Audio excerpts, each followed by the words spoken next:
my programs, my services only become stronger based on the people that I have in my ecosystem and the connections that I make. So it really, for me, is also about connection and making sure that I'm stacking the deck with the best of the best all the time. If you feel stagnant or you need some help moving your business forward, Deana Jean is the collab queen, and you have got to check out her Success Tribe network so you can link up with high-performing experts who are eager to create win-wins just like she is. In today's podcast, she and Jordan discuss how to collaborate and how to find collaborators so you can grow your network exponentially just like Deanna does. And be sure you're signed up for the Elevate Your Podcast Summit, because there, Deanna goes even deeper into teaching her frameworks and tactics for making your business a magnet for lucrative opportunities. Thank you so much for being a part of this. Tell me more about the very first event that you ran and why you decided to host an event. You mentioned it was virtual, I think. Yeah, it was virtual. So during the pandemic, there was a huge expansion of this app called Clubhouse. Some people who were watching it might remember the app Clubhouse, and it's still around. But it was a virtual app that gives you the opportunity to have audio conversations. And you can go into different rooms and you can meet people. And the cool part about what it was during the pandemic is that it really was a place where people were able to come together and make connections just with their voices. And I mean, you had celebrities that were on there. You had, Fortune 100 CEOs. I got onto that app and I found it to be something that I just felt really aligned to, because I've always been a speaker. My voice has always been distinctive and I've always loved to speak. And I'm also an introvert. So I was not the type of person that was going to want to do events with thousands of people on big stages. I can, but again, that's a zone of excellence, but not a zone of genius for me. And I logged onto this app and started to make these amazing, long-lasting, strong connections with entrepreneurs. And it was super important to me because I was still a new entrepreneur. I'd only been in business for about a year. And during the Clubhouse time, I noticed that people were doing what they termed at the time as VIP days, where people would book 3 to 4 hours with somebody, pay mid to high ticket for it, and they would pay to get this type of transformation. And this was the first time I'd ever heard about this idea. And I was like, oh, I want to do a VIP day, but I want to do it with a group of people instead of just one person. Ultimately, not realizing that in essence was a summit. But I deemed it a VIP day, right? And I decided that it was going to be virtual because we weren't open, right? We weren't outside. And I decided I wanted to have it be a time for people to connect, and specifically around networking and collaboration. I called it Network Your Way to 200K. And it was this huge event.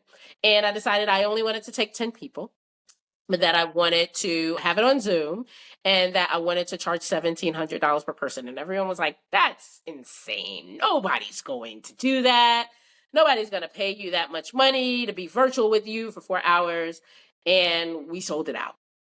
Amazing. In like 45 days. And that was my very first virtual event. So I brought in a couple of powerhouse speakers from Clubhouse. And this was people's opportunity to actually see people's faces that they had just heard on Clubhouse. People got amazing transformation, still collaborations that are happening from it. And that was my very, very first ever event as an entrepreneur. Amazing. I love that what you brought in about it was that opportunity to see people's faces, because I know that we have a lot of listeners who are podcasters here. And so think about that, the power of hosting an event, a video event, an in-person event, where you can up-level and elevate the experience from where people are used to hearing you. They can see you in person, where people are used to hearing your guests. They can see you in person. That's an amazing way to elevate things. So tell me, moving forward now, after that first event, events are absolutely a part of your ecosystem now. Yeah. To the max, I would say, both hosting and attending. What is your biggest goal in using events in your business? That's a great question. Really, my biggest goal in leveraging events, honestly and truly, is to connect people. It really is to connect people, whether it is that I am connecting them by being hired by a company to help them understand how they can better connect through change management. Whether it is that I am connecting people to a resource that they didn't know existed and that they can put a face to and a voice to, or whether it is that I am connecting people that have been online and biz besties online and giving them the opportunity to meet in person, and my own personal connection. Selfishly, you know, my programs, my services only become stronger based on the people that I have in my ecosystem and the connections that I make. So it really, for me, is also about connection and making sure that I'm stacking the deck with the best of the best all the time. What are one or two struggles that you've run into in either hosting or otherwise being involved in events? Yeah, that's a great question. So I would say on being part of other events, really identifying the what, because there's so many out there. So a struggle with identifying the ones that are going to be truly mutually valuable and are going to give me an ROI. And, that's a juggling act because you take a chance, especially when you go to in-person stuff, right? That is something that continues to be a challenge, is sifting through things and identifying the ones that are going to be the best fit. And then in launching events, that's a great question. For me, really being able to get in front of expanded audiences of people who should be parts of the events, should be making connections at these events. It's very easy to get kind of caught up in your ecosystem and the people that are like 1 degree away or maybe 2 degrees away. So in launching events, exposing the events that we do to different groups of folks who absolutely can benefit from it, but most importantly, even just by being attendees can add value. So that's something that I'm constantly working toward, expanding my circle and my reach. That's why I attend events, to make sure that we're hitting all the pockets. What are a couple things that you look for? You talked about that struggle of finding the right fit events that are actually going to be worth your time and energy, especially going to in person. So what are a couple of things that you look for and that you recommend that our listeners look for to judge whether this event is worth my time? Because like you said, there are a lot of events out there. So it's not just picking the next one. So many, right? And there are so many elements that you can look at. But I would say if you're looking for something quick and dirty, I say sift it through our 3G framework. Look at the event and say, all right, what goal does this event help me accomplish? Right? Make sure it's tied to a business goal. Make sure it's tied to something that is going to add to the bottom line of your business in some way, shape, or form. And then look and say, how am I going to be able to leverage my gift in this event? How am I going to be able to show up in my gift? And how does this help me leverage my gift? And then the final piece is, what gaps will this event fill in for me? Even doing this podcast, I sifted it through the goals, gifts, and gaps framework to identify if it was going to be the best use of my time. The great part about it, though, is that when you have a community like the Success Tribe Network, it gives you the opportunity to say yes or no and, right?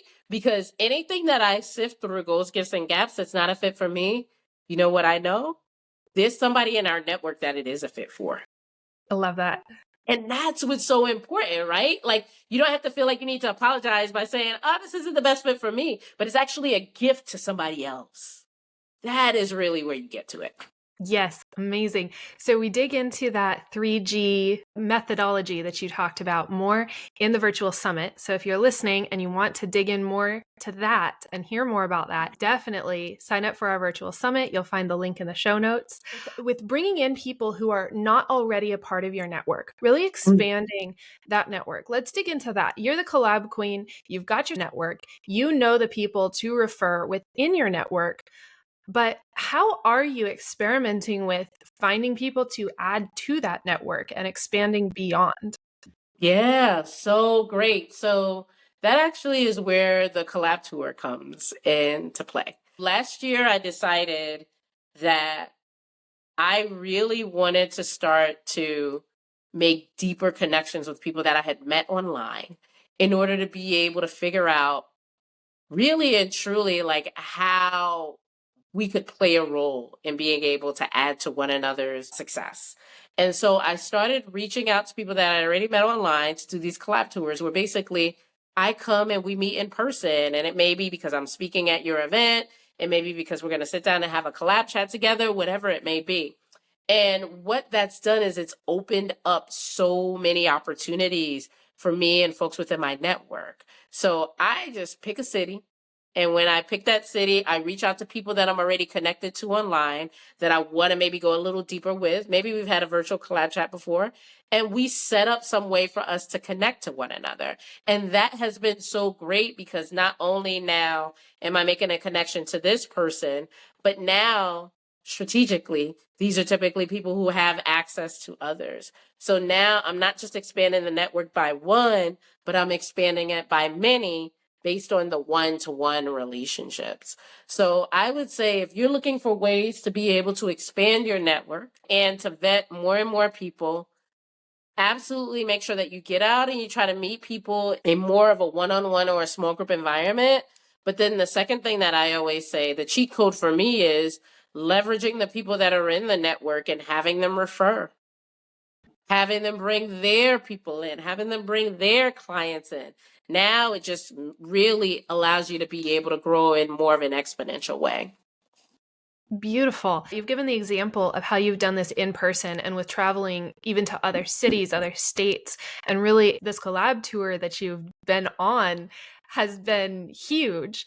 For someone like me who has 4 little kids and a nursing baby, does this work in the virtual space too? Absolutely, it does. So I will say that the reason that I'm able to do the collab tour now, everything has stages, right? So my husband actually recently retired from the military after 23 years of active duty service. So his schedule is much more flexible now because I also have 3 children. My kids are a little bit older than your kids, Jordan, but this is a season when I can do that, right? Is there a way to do this virtually? Absolutely. That's literally how I built this thing up until this point, was doing these things virtually. So my suggestion, if you're looking for a way to be able to do this, is to, first of all, comb your virtual ecosystem. Look through the connections that you have and find a way to make a more personalized connection to people who you want to get to know better. One of the ways to do that is to send them a DM message where you're not trying to sell them something, but you really do want to collaborate. And I love to do that through voice messages in the DMs because it makes me stand out from others. From there, I invite people to a collab chat with me. So I have a Calendly link that is a 15-minute link. And when I meet people, whether it's at networking events, whether it is I see somebody post something on a thread on social media, I'm like, that feels really aligned. I get in their DMs, I introduce myself, and I invite them to a collab chat. That is a great way to start to really expand your network. Can I just insert here that I love that you call it a collab chat? It's not a coffee chat. It's not some, super chatty thing. That emphasis is on collab. I love that. Collab chat. And let me be very, very clear. I also sell in the DMs too, right? So I have clients that I secure in the DMs as well. It's very important if you are going to approach someone around a collab conversation that you are clear on the way that you want to collaborate with them. Because you can collaborate with someone as, them purchasing your service as well. But it's very important to be clear about how you want to collaborate with people. And if this collaboration chat is a chat where you're going to be talking about services to offer, or if it's a collab chat where you're talking about ways to leverage one another's expertise in order to be able to get in front of more warm clients. People think that other people don't want to be sold to. People want to buy things if they feel like you can be able to solve their solution. But when you start to position it in a shady way, or like you start to make it seem like it's something that it's not, then that's when people become hesitant because they're like, well, if you would have told me you were selling something, like I could have either said yes or no or recommended you to somebody else. But when you position it as, hey, I just want to chat to see what you're up to, that creates a challenge for people. This is one of the reasons I love virtual summits and the virtual summit model, and especially small virtual summit models, like 8 to 12 speakers, for example, to have that in mind when I'm talking about this, because it allows you to have that opportunity to reach out and say, hey, can we collab? And you have a Yeah. specific collaboration in mind. And whether they end up being a speaker or not, it can open up that conversation. And you're offering a stage, which is a gift, and it's clear. You're not saying, Yeah. let's hop on a call to talk. Maybe I'll sell to you. You know, there's this question. You have an actual purpose and goal in mind, is be a part of this summit. How can Yeah. you be a part of this Right. event? And let me be clear, as an entrepreneur, if you're a for-profit entrepreneur, even a collaboration should be tied to your business goals. A Absolutely. collaboration should get you in front of more warm clients. A collaboration should increase your visibility. It's just about identifying the best path to get there and not assuming that every collaboration is going to be a client. Quick example. There are 3 different people. I met a lot of people at your event, but there are 3 different people from your event that I have already pursued, and we are pursuing collaboration. One of those people, the best collab was actually for them to join our community. Like they said to me, I want to join your community. That is the best way for us to collab because it allows for us to be able to get to know more about each other. And I want access to the people that I know I can only get access to in your community. That was one collab. Another person said, hey, listen, I want to actually help you to be able to source a location for your next in-person event. That is a huge collaboration because that takes off of my plate an element of events that I don't want to be responsible for. So that's a great collaboration. And now this person, if we do decide to pursue this, the benefit to them is that they are going to be able to showcase this area of their business, and they're going to get more people that are going to be coming and looking for that.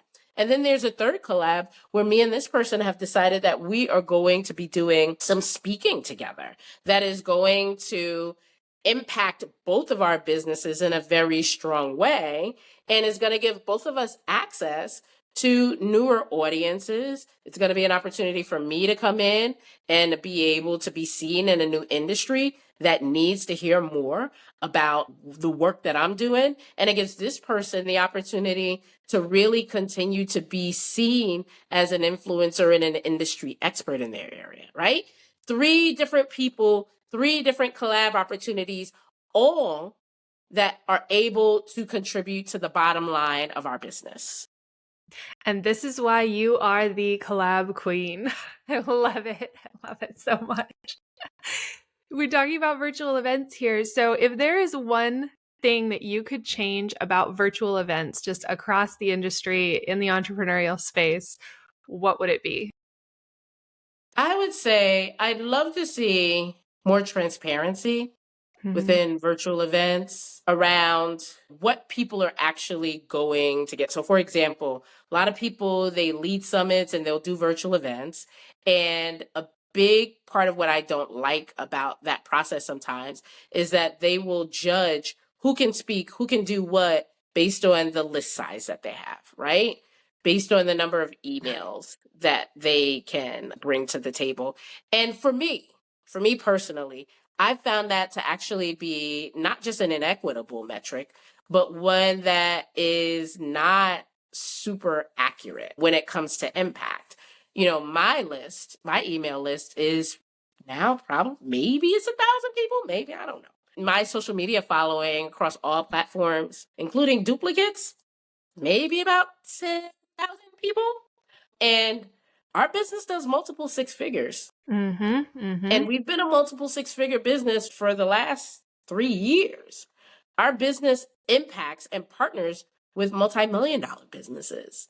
When I recommend things, people take action. So I would love to see in virtual spaces, there being more intention behind like what value is. When you're thinking about value that speakers bring, what that looks like, and making that more equitable, and people thinking more strategically and intentionally beyond the vanity metrics and about what impact really looks like. 100%, 1,000%. That's such a huge piece. I've found as a host that those people who have larger list sizes sometimes are less likely to promote at all. So I've even gotten more actual attendees, actual conversions, and certainly actual good connections from those people who are more intimate with their audience. Their audience Yeah. knows them and That's right. wants to see them versus just being another face in the crowd who they know if they show up in the chat, like so-and-so's not going to recognize them. Whereas if you're on a virtual event and you see Oh, someone yeah. from your network in the chat, you're like, oh, hi. Yeah, I'm shouting them out. Right, Uh-huh. exactly. Right? There are levels to that. But yeah, that's one thing that I would say for sure. Yeah. Oh, I'm with you. I am with you. I am working actively to change that. And I know that others are as well. I'm thinking of another guest that we're going to have on this podcast as well. Cool. And I'm sure that's going to come up because it's something that we have talked about and are likely to talk about again. Because, Yeah. yeah, they're vanity metrics, like you said. Yeah. And we are all about making the actual real connections. That's what you're about. That's what I'm about here. Yeah. And that's why we're on this podcast together. 100%. Yes. So, what is the number one thing as we wrap up this conversation a little bit? What is the number one thing that you want listeners to remember and take away from this conversation? I want listeners to remember that it is all about intentional connections. Regardless of what it is that you're looking to accomplish in your business, right? And especially as podcasters who are looking to leverage events, really be intentional about what connection looks like and making sure that people know the value that they're going to be bringing, right? It's so important. And when you take the time, it's not a numbers game. Like it really is quality over quantity. When you take the time to focus on relationships and connection and collaboration, you're going to see that abundance just like literally radiates around you. So focus on the connection. Look for opportunities to transform lives. Look for opportunities to shift mindset. Really focus on connection. I love that. Well, we could talk and talk forever. I know, because I've gotten to hang out with you. But we got to wrap this up. So, where can people find you online? Thank you for asking and thank you for having me, Jordan. This has been great. And I just love what you're doing with your brand. And you and Paul had the opportunity to learn a lot about Paul on a trip to the airport in Texas. So I just really appreciate how y'all move and what y'all are doing and looking to transform in this industry. So thank you for that. So you can connect with me on all places. Facebook at Deana Jean, LinkedIn at Deana Jean, and then you can also connect with me on Instagram at Your Collab Queen.